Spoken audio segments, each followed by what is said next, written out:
Ya, Mas Budi Aris Setiadi, ini dalam pandangan Projo sendiri, seperti apa sih kemudian melihat kriteria calon presiden yang kemudian akan diusung oleh KIB? Kira-kira seperti apa terawangan dari Projo?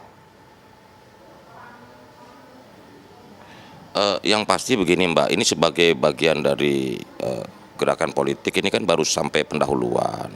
Masih ada lagi, kalau ada pendahuluan, ada perumusan masalah, analisa sampai kesimpulan. Dan menurut hemat kami ini masih dalam tahap-tahap pendahuluan.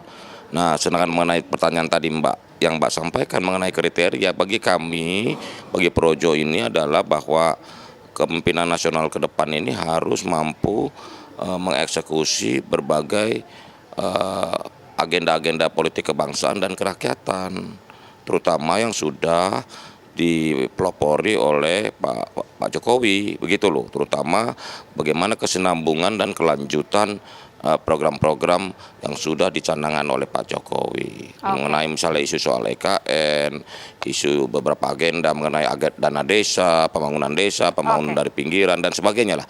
Jadi yang pasti bahwa kami concern bahwa pemerintahan yang sudah hasil-hasil yang sudah dicapai oleh Pak Jokowi ini harus dilanjutkan, dan kita ingin memastikan itu semua terwujud dengan figur yang memiliki karakteristik baik memiliki visi dan misi dan kepedulian terhadap berbagai agenda-agenda kebangsaan dan kerakyatan itu. Kalau kira-kira mengerucut ke tokoh, kira-kira yang disebutkan tadi kriterianya mengerucut ke tokoh yang mana ini? Misalnya ada Ganjar Pranowo, Erick Thohir, mengerucut ke mana ini Mas kira-kira?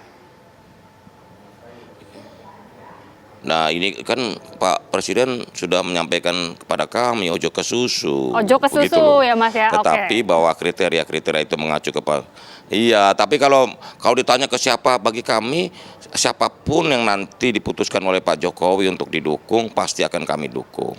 Begitu loh. Siap. Termasuk Mas Ganjar, Mas Burhanuddin, Pak Erick, Pak Erlangga bahkan, dan siapapun. Ya. Mas Burhanuddin, kalau tadi kita mendengar ya pernyataan dari Mas Budi Aris Setiadi bahwa ada beberapa kriteria yang kemudian dilihat dari Projo yang memungkinkan ini untuk menjadi pertimbangan dari KIB untuk mengusung para calon-calon ini. Kalau tadi Anda melihat kehadiran Projo sendiri merupakan sinyal adanya dukungan dari istana, kemudian ini mengerucut ke siapa ini calon yang akan diusung oleh KIB?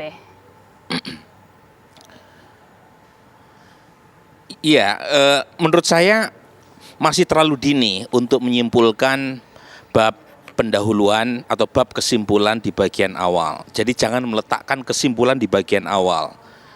Memang dalam konteks penandatanganan kesepakatan koalisi KIB tadi, itu menunjukkan salah satu rukun pernikahan politiknya udah terpenuhi, yaitu akad ya. Tapi maharnya belum ada. Jadi mahar itu ibarat yang menjadikan apakah koalisi politik seperti KIB bisa bertahan lama atau tidak. Nah, maharnya apa? Ya capres cawapres. Nah, pertanyaannya siapa? Nah, tentu ketiga partai Golkar, P3 dan PAN punya kepentingan subjektif elektoral untuk memajukan tokoh internalnya. Tetapi dalam konteks rezim elektabilitas dan partai berkoalisi untuk mencapai kemenangan, pada akhirnya akan diuji siapa yang dianggap punya potensi menang. Nah, pada titik ini tentu sangat terbuka siapapun. Tadi saya sebut ya, kekuatan KIB ya itu justru karena tidak mengunci pintu buat siapapun untuk bermimpi dinominasikan oleh KIB. Ini kan berbeda misalnya dengan Gerindra yang sudah mematok Pak Prabowo.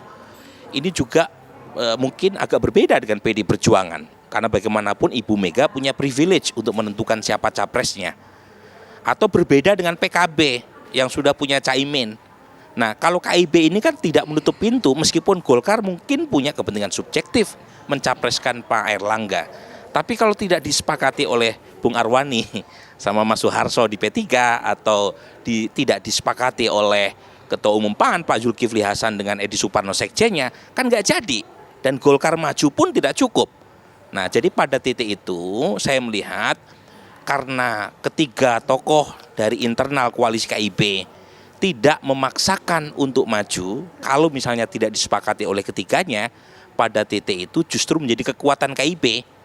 Nah, meskipun tentu saja masing-masing punya kepentingan subjektif untuk memasukkan tokoh internalnya. Tapi pada ujungnya kesepakatan antara ketiga partai itu yang menentukan siapa yang nanti akan diusung KIB. Nah pada titik itu siapapun bisa bermimpi. Jangankan yang punya partai, yang tidak punya partai pun punya bermimpi untuk diusung oleh KIB. Termasuk calon yang didukung Mas Budi Ari sekalipun, ya itu juga punya mimpi. Nah disitulah menjadi posisi tawar KIB.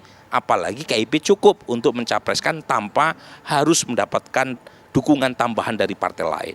Menjadi posisi yang cukup menarik di KIB sendiri karena memang tidak mengunci pintu untuk siapapun, bebas terbuka untuk siapapun. Mas Arawani, kemudian satu hal yang menarik adalah salah satu tujuan atau calon yang ingin diusung adalah supaya tidak adanya terjadi politik identitas. Ini bisa dijelaskan sepertinya mengerucut kemana atau pertimbangannya seperti apa? Kenapa mengungkapkan seperti itu? Ya, jadi ibarat nonton film di awal-awal adegan atau di beberapa menit pertama, saya kira penonton bebas saja ya membaca atau mungkin memberikan satu kesimpulan awal gitu ya. Tetapi sekali lagi bahwa perjalanan ini masih panjang ya. Satu kepentingan kita adalah kita punya pengalaman di 2004 ya, 2009 banyak kontestan yang ikut di dalam Pilpres tapi aman-aman saja ya. Kontestasi berjalan dengan baik. Tapi kita memang melihat di 2 kali pemilu terakhir ini intensitas konflik ataupun juga upaya-upaya mengarah pada politik identitas sehingga mengganggu dan merusak suasana berdemokrasi itu terasa sekali. Kita ingin kembali lagi. Nah, partai-partai yang dalam KIB ini punya gagasan, ide mengembalikan pemilu menjadi ajang yang nyaman ya bagi semua pihak dan pada akhirnya menjadi momentum untuk menguatkan persatuan. Nah, siapa orang yang memang pantas, pas, saya kira kita butuh sentuhan ide, gagasan, salah satunya misalnya Projo, mungkin juga organisasi yang lain di lain kesempatan nanti ketika P3 menjadi tuan rumah atau PAN menjadi tuan rumah pertemuan-pertemuan itu mengundang teman-teman yang kita akan nantikan bagaimana kemudian langkah KIB ke depannya. Tapi terima kasih Mas Budi Ari Setiadi, terima kasih Mas Arwani Tomafi dan juga pakar politik Mas Burhanuddin Muhtadi. Terima kasih sudah bergabung bersama kami di Dialog Kabar Petang. Sehat-sehat selalu.